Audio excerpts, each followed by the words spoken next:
Kevin never imagined his life would change with one phone call. His friend Tucker called him urging him to check his old crypto wallet. When Kevin saw his wallet online, he was shocked. The number on the screen was beyond calculation. Orion Coin, his old crypto investment, had skyrocketed in value. The same crypto investment that was once the reason for his grandfather to throw him out of his wealthy family as he wasted his entire inheritance on it. And now, in an instant, Kevin was the richest man in the city, maybe even the world. Despite his newfound wealth, Kevin kept it a secret. He lived humbly with his wife, Lily, doing chores, riding his old bike so she could use the car, and enduring the judgment of her mother, Dorothy. Dorothy had never liked him. She constantly reminded him that Lily could have married anyone, questioning why her successful daughter chose a man with no money or career.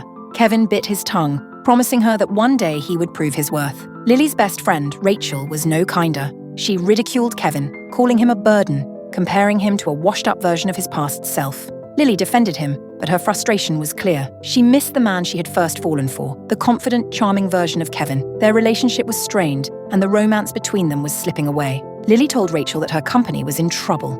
A financial mistake had left them owing $7 million, and though an investor had covered $3 million, she still needed to find $4 million more within a week. Kevin was eavesdropping Lily's conversation with Rachel about how she feels about him and her financial trouble at her company, and wanted to tell her he could help. But fate had other plans. His estranged grandfather reached out for the first time in years. The powerful and wealthy Williams family had gone bankrupt, and now the same man who had disowned Kevin was begging for help. Orion Coin had made Kevin richer than he ever dreamed, and now his grandfather wanted him back. The offer was tempting, but Kevin wasn't sure if he could forgive the past. Determined to reclaim his confidence, Kevin made a decision. He would no longer let others look down on him. He would rebuild himself, not just for Lily, but for his own pride. So he told his wife Lily that he could help her company, but Rachel made fun of him for even offering to help, and Lily couldn't believe him. The next morning, Kevin drove Lily to work on his bike, watching her as she struggled under the weight of her failing company.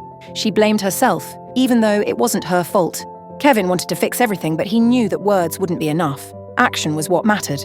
As he dropped his wife to her office, he encountered her colleague, a wealthy businessman, Bradley, who was flirting with Lily in front of him. Bradley presented Lily with an expensive-looking necklace, but Kevin instantly recognized it as a fake. In one swift move, he shattered Bradley's attempt to impress his wife, exposing the lie. But instead of thanking him, Lily was furious. Bradley was a key investor in her company.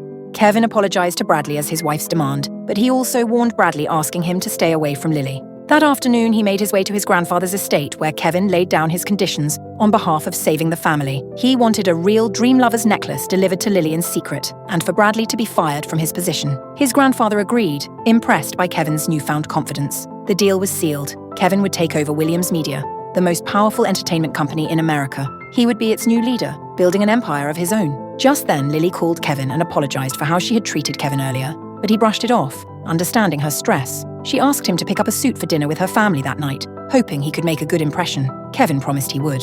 Later, Dorothy continued to further humiliate Kevin, questioning why he and Lily had no children even after 2 years of marriage. She hinted that Kevin should get tested for fertility issues, further insulting him. Frustrated, he walked away. That evening, he met up with his old friend Tucker at his college reunion party. At the reunion, he saw Brittany, a former college queen who had become a celebrity. She bragged about signing a contract with Williams Media, unaware that Kevin now owned the company. She mocked his appearance, but Kevin only smirked. She had no idea who she was talking to. Lily had just finished work when her mother, Dorothy, came to her office to pick her up. She had brought a stranger with her, a delivery man who insisted he had to personally hand over a package. The moment Lily opened the box, she gasped. Inside was a dream lover's necklace, one of the rarest and most expensive pieces of jewelry in the world. Dorothy, ever the enthusiast, urged her daughter to try it on. Lily hesitated. The necklace was an extravagant gift, and she could only think of one person who might have sent it, Bradley Smith. But if it really was from Bradley, Kevin would never forgive her for accepting it. But as Dorothy insisted, she accepted it. At home, while getting ready for family dinner, Lily stood in front of the mirror, wearing the necklace. As her fingers brushed against the rare stone, a realization dawned on her. She had spent so long clinging to her relationship with Kevin, trying to make it work, that she had forgotten what it felt like to be seen and valued. In that fleeting moment, she resolved to end things with Kevin that very night. But that resolution faded the moment Kevin appeared dressed in a perfectly tailored suit. He looked more handsome than she had ever seen him. In that moment, she forgot all her doubts. At the dinner, Lily was reunited with her cousin, Jason, whose sharp tongue wasted no time in mocking Kevin's choice of attire. Jason, ever the show-off, flaunted his own $20,000 suit and ridiculed Kevin's gift-bought ensemble. Just then, the Jones family matriarch, Grandma Joan, entered the room.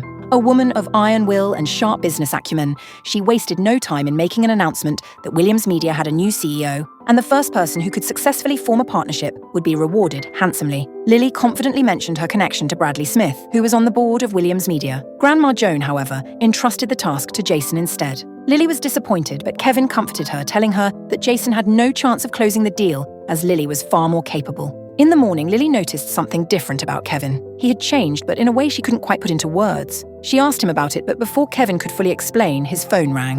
The sudden interruption left Lily uneasy. Was he hiding something? Was there another woman?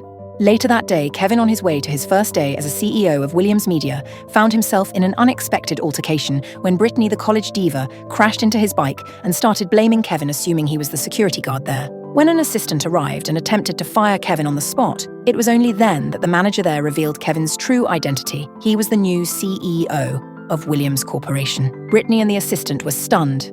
Kevin had endured years of belittlement and humiliation, but now the tables had turned. He stepped into his office, fully embracing his role as the head of the company. Meanwhile, Jason was furious after being banned from Williams Media, as per Kevin's order. But Jason had no idea what he had done wrong. Grandma Joan was disappointed, but as Jason begrudgingly admitted that Lily had the better chance of securing the deal, Grandma put Lily in charge of the deal that she secured the very next day.